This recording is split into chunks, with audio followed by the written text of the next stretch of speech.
clouds in the sky today. Still nice weather overall though. And what's going on today? I thought this was kind of an interesting read where in terms of a drone regulation, this one sounds like they're making it where if you want to fly, you get to pay by the hour. This one says drones to be regulated in Cebu City after ordinance gets city council's okay. As it says here, the use of drones or unmanned aerial vehicles within Cebu City will soon be regulated. This developed after Cebu City Council approved on third reading during the council's regular session on October 4th the Cebu City Drone Ordinance that would regulate the use of unmanned aerial vehicles and remotely piloted aircraft or drones within Cebu City.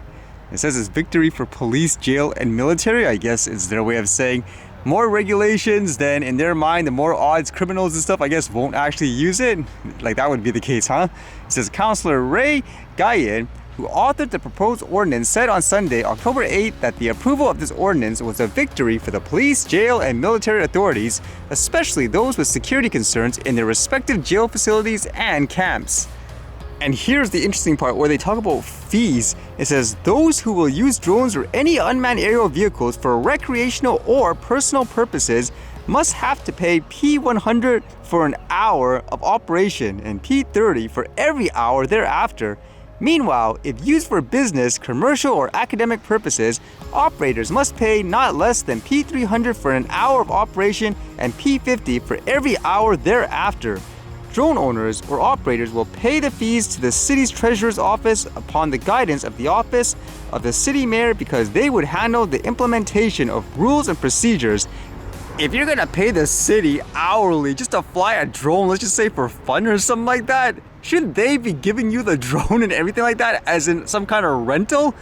Not only that, what happens if you, don't abide by this? It says, those who fail to comply with the requirements of the ordinance shall be liable to 6 months imprisonment, but not to exceed 1 year or a fine of P5,000.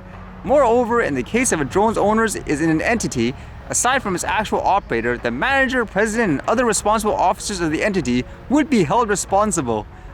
This just sounds so ridiculously over the top, isn't it? What does this have to do with safety? This is more about, quote, control. Being able to say, hey, I want this guy to fly here and there, pay us money and all that. That's crazy in my opinion. And don't ever say, oh, this will never happen wherever you are, because look at how many times that hasn't been the case, where eventually things pan out like this and people don't say anything about it. That's ridiculous. What would you think anyways? And a lot of news today still, of course, with the war with Israel and Palestine. It was kind of interesting because you would imagine, again, this is a really divisive topic where people feel they're in the right, the others in the wrong. But how about, here in Canada, apparently there are people celebrating, for example, the fact that Israel is being attacked. Now, some people, again, they say that's wrong. Some people say it's good. But what would you think, just as a country and an official? Would you say, for example, you're with Israel or you with Palestine? Because here it says, reprehensible and disgusting. Doug Ford speaks out against rallies celebrating Israel attacks. Ontario Premier Doug Ford is speaking out against a series of events being held that celebrate attacks against Israel that have left more than 600 people dead and thousands more injured. In a post on social media Sunday, the Premier called these events hate rallies that celebrate the kidnapping and slaughtering of innocent Israeli people by terrorists. They have no place in Ontario, he said, adding that these rallies are reprehensible and disgusting. Now more than ever, we stand with Israel and affirm its fight to defend itself and its people. So you can see the post that he made, and as well, it's posts like these, like this one here is from saying the Palestinian youth movement, they were calling out for people to gather, I suppose, and they're celebrating, I guess you could say, in terms of some of the pictures that are being shown online anyways. I haven't seen any disputes or conflicts arise yet, and I wouldn't be surprised if there's rallies and stuff over the next few days, depending on what side you're on. But what would you think? If you saw someone, quote, celebrating this war during these times, would you automatically assume they're disgusting human beings, they're like terrorists, for example? Or would you have the mindset of their argument is it's been happening to their people for, years and so forth, so they're kind of celebrating more the fact that people are fighting back? Either way, it doesn't look good in terms of showing videos of people celebrating dead bodies and all that. There is some controversy with that too, because there's a lot of people actually saying that Israel should just cease fire and all that, like stop the fighting, whereas other people will say, no, they came in, for example, those Hamas people, they killed innocent people, so they should go and kill them as well. So there's another example of, is it basically just depending on whose side you're on, you're okay with deaths and all that? Because from what I've seen anyways, both sides are kind of advocating blood. That's the only way they can see, I guess, to get, quote, revenge or justice. Either way, like they say, when it comes to war like this, nobody wins, huh?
Alright, see you guys later.